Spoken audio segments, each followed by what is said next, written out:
겨는 익을수록 고개를 숙인다라는 말이 있죠. 이번 영상에선 진짜 지식을 아는 사람과 진짜 지식을 아는 척하는 사람을 구분하는 방법에 대해 이야기하고자 합니다. 이번 영상이 중요한 이유는 한 단어로 정리할 수 있을 것 같아요. 여러분이 이걸 구분하지 못한다면 가스라이팅에 무방비하게 노출되는 상황과 마주하게 될 거예요. 자, 이번 영상을 생략하고 넘어가셔도 되는 사람을 미리 서두에 말씀드리겠습니다. 그러면서 본격적인 영상 시작해 보도록 할게요. 만약에 이것을 알고 있는 분이라면 이번 영상을 스킵하셔도 좋은데, 자, 진짜 지식과 진짜인 척 하는 지식을 구분하는 방법에 대한 그 방법을 알고 있거나 또는 지식을 아는 척 하는 사람을 구분해낼 수 있는 그 분별법을, 그러니까 나만의 분별법을 가지고 있는 분이라면 이번 영상은 스킵하셔도 되세요. 특히 나만의 분별법을 가지고 있는 분이라면 이번 영상은 보지 않는 게 오히려 더 유익할 수도 있을 겁니다. 그럼에도 이번 영상을 보려 하신다면 이런 방법도 있구나 정도 생각하시면서 여러분만의 그 분별법을 더 업그레이드 하시길 바라겠습니다. 제가 이와 같은 지식을 깨닫게 된 계기가 있었어요. 한참 피를 철철 흘리며 다시 부동산 영업을 할 때였는데 뒤늦게 들어온 후배 한 명과 대화를 나누면서 이러한 지식을 깨닫게 되었습니다. 참 신기한 게 그 당시에 저는 이 세상의 진리라는 것에 대한 갈급함으로 하루하루를 보내고 있었거든요. 책을 보기도 하고 유튜브의 내용을 참고하기도 하면서 또 나의 경험을 저 스스로 풀이해 보기도 하면서 그렇게 나만의 지식을 쌓아가고 있었던 시기였어요. 저의 이전 영상 중에 드디어 귀인을 알아보는 방법을 깨달았어요 라고 하는 영상이 있는데 그 영상을 업로드했던 시기가 바로 그때였습니다.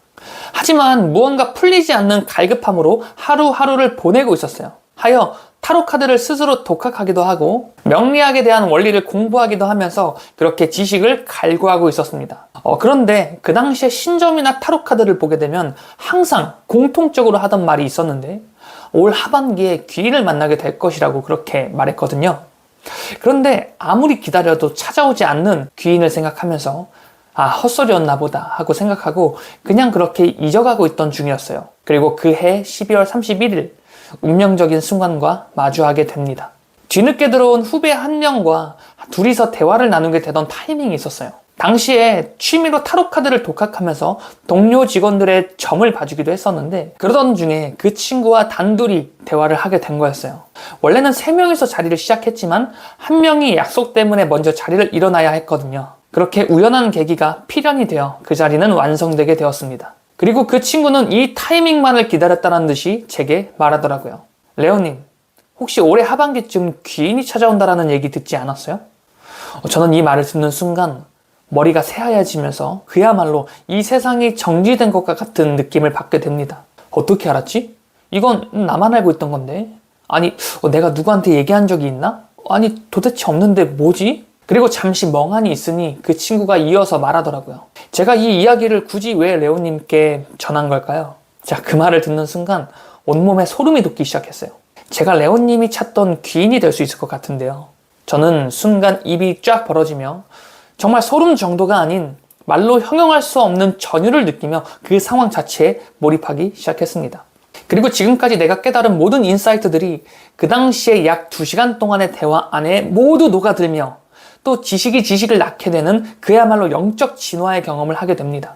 제가 여러분에게 전하는 고차원적 존재, 5차원 세계에 대한 이론, 끌어당김의 법칙에 대한 이해, 우주의 법칙, 그리고 빛의 존재, 모든 것들에 대한 가능성을 그 자리에서 깨닫게 된 거였어요.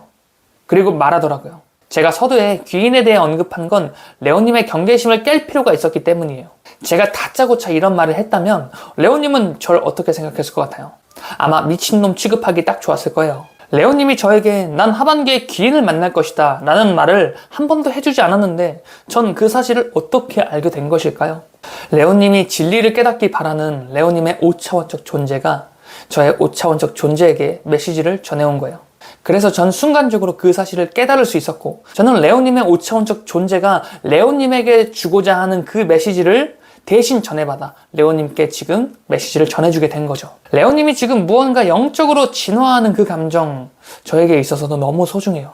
왜냐하면 레오님이 그만큼 깨달음을 얻게 되는 것은 저의 도움이 분명히 있었기에 레오님의 5차원적 존재는 저에게 감사하며 또다시 저에게 레오님이 얻은 만큼의 깨달음의 깊이를 직간접적으로 저에게 또 전해주게 될 거예요. 그리고 레오님의 이 지식은 앞으로도 점점 더 커져갈 텐데 레오님이 더 성장할수록 저 역시 그에 대한 보답을 받게 되는 이치인 것이죠. 이게 바로 카르마라고 하는 이치예요. 그래서 저는 레오님에게 이미 대가를 다 받았어요. 그래서 레오님이 더 성장할 수 있길 진심으로 바라줄 수 있는 것이에요. 이 이치를 깨닫게 되면 타인의 성장을 정말 진심으로 응원해주고 도와줄 수 있게 됩니다. 저는 이 말을 듣고 그제서야 저는 단 1%라도 남아있던 그 사람에 대한 의심을 내려놓을 수 있게 되었어요. 혹시 사이비 정도 아니야? 뭐지? 나에게 뭔가 바라는 게 있을 텐데? 아니요. 그저 나의 성장을 진심으로 바라며 축복한 것이었어요.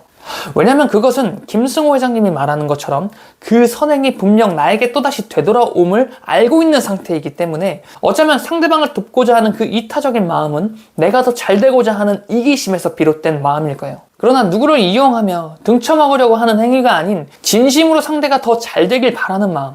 왜냐면 상대가 잘될수록 내가 더 잘될 확률이 높아진다라는 이 우주의 원리를 가슴 깊이 이해하고 있기 때문에 가능한 생각이었던 겁니다. 실제로 그 친구는 저에게 아무것도 요구하지 않았어요. 그리고 제가 그 이후로도 흔들릴 때마다 저의 중심을 잡아주기까지 하였죠. 그리고 그 친구가 또 하나 전한 메시지가 있는데요. 진짜 지식과 진짜인 척하는 사람을 구분하는 기준, 그것에 대해 분명한 기준 한 가지를 저에게 제시해 주었습니다. 그리고 저 역시 이 한 가지를 반드시 경계해야 된다라고 지금까지도 믿고 있죠. 레오님, 이 세상은 대체 얼마나 넓을까요? 아마 인간의 생각이 도달하는 종착지보다도 훨씬 더 넓을 겁니다. 말 그대로 무한하죠. 그런데 한 인간이 이 우주에 대한 모든 지식을 알 수 있을까요?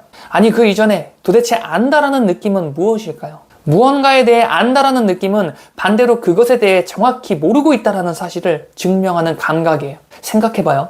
이 우주가 무한하다라는 사실을 알고 있는 사람이 그 무한한 우주를 알고 있다라는 감각을 느낄 수 있을까요? 아니요. 무한한 우주이기 때문에 오히려 우주에 대해 더 알면 알수록 모르겠다라는 느낌이 정답일 거예요. 무언가 하나에 대해 알게 되면 거기서 파생된 지식이 또 무한하기에 알면 알수록 모르는 것 투성이라는 이런 생각이 자연히 들 수밖에 없는 것이죠. 그런데 이 우주에 대해 전부 통달했다, 난 이 지식을 모르는 사람과는 달라 라는 마음은 결국 교만에서부터 비롯되어요. 레오님은 이 안다라는 감각을 반드시 경계하세요. 내가 다 알았다 라는 감각을 느끼는 순간 교만의 씨앗이 자라오고 있음을 자각해야 합니다. 저는 또다시 전유를 했어요. 여러분, 우리가 인생을 살면서 사기꾼과 귀인을 만나게 될 때 우리가 처음 느끼는 감정은 똑같이 설레임이라고 해요. 사기꾼도 귀인도 모두 설레임을 우리에게 전해주는 것이죠. 하지만 타로 마스터 정혜도님의 말에 의하면 사기꾼과 귀인을 처음부터 구분할 수는 없겠지만 일정 횟수를 두고 만남을 이어가다 보면 사기꾼은 점점 내 삶이 피폐해지는 것을 느낀다라고 합니다. 반대로 귀인은 점점 내 삶이 풍요로워지는 것을 느낀다라고 해요. 저는 이 말에 전적으로 동의하는 바입니다. 제게 수천만 원의 빚을 쥐어주었던 대표 역시 제가 느낀 첫 만남의 감정은 설레임이었거든요. 당시 짧게 보자면 그분은 분명 제게 사기꾼이 분명합니다. 하지만 제가 그 사람을 귀인으로 생각하고자 마음먹기로 했고 그 상황에서의 깨달음을 찾고자 약 3년이라는 시간을 보내게 되니 그 사람은 정말 제게 있어서 귀인이 되었습니다. 그래서 이 말에 대해 정말 공감하면서도 한편으로는 사기꾼 역시 마음먹기에 따라 내 인생에서 귀인으로 작용할 수도 있는구나 라는 생각을 조심스럽게 해보기도 했어요. 그런데 여기서 한 가지 저의 인사이트를 한번 덧붙여 보자면 사기꾼과 귀인, 아니 좀 더 나아가 사기꾼과 사업가를 구분하는 저만의 기준이 있는데요. 사기꾼은 모든 걸 다 아는 것처럼 말해요. 그래서 내가 예전에 해봤고 또 누구를 아는데 뭐가 어떻고 실체가 없는 말로써 무언가를 설득시키고자 하죠. 반면 귀인과 사업가는 자신이 모든 걸 알 수 없다는 걸 알기에 정확한 데이터와 서류를 통해 무언가를 제시하고자 합니다. 사업가는 숫자로 말한다라는 이야기가 있을 만큼 이 이야기는 모두가 공감하는 이야기가 분명할 겁니다. 아마 이 영상을 보시는 분이라면 이전에 저와 같이 무언가의 지식을 갈구하는 사람들일 것 같아요. 그렇게 여러분도 반드시 기억하세요. 무언가를 알고 있다고 확신하는 느낌을 경계하시고 오히려 모름을 인정하는 분들에게 더 집중해보세요. 저 역시 유튜브에서 저의 인사이트를 여러분께 제공드리곤 있지만 제가 모든 걸 알 수는 없기 때문에 조심스러운 부분도 분명히 있어요. 하여 시크릿 가이드 오픈 채팅방에서나 댓글에서 질문 주시는 모든 것에 정답을 제시해드릴 수는 없을 겁니다. 제가 전하는 메시지는 저란 사람이 경험하고 깨닫게 된 지식을 토대로 여러분에게 저의 인사이트를 전해드리는 것이기에 여러분이 나아가는 방향의 가이드 정도로만 가볍게 생각해 주세요.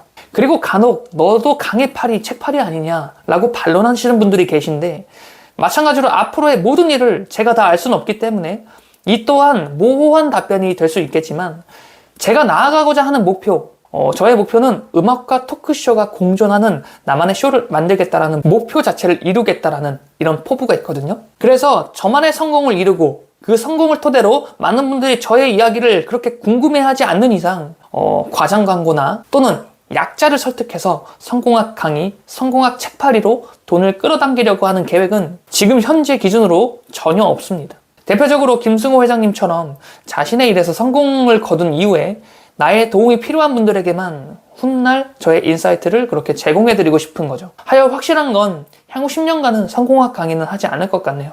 여러분의 성공을 앞으로도 저의 이 유튜브 채널을 통해서 계속해서 응원하고 싶습니다. 그리고 여러분은 반드시 성공합니다. 지금까지 드리밍 레오니즘이었습니다. 영상 시청해주셔서 감사합니다.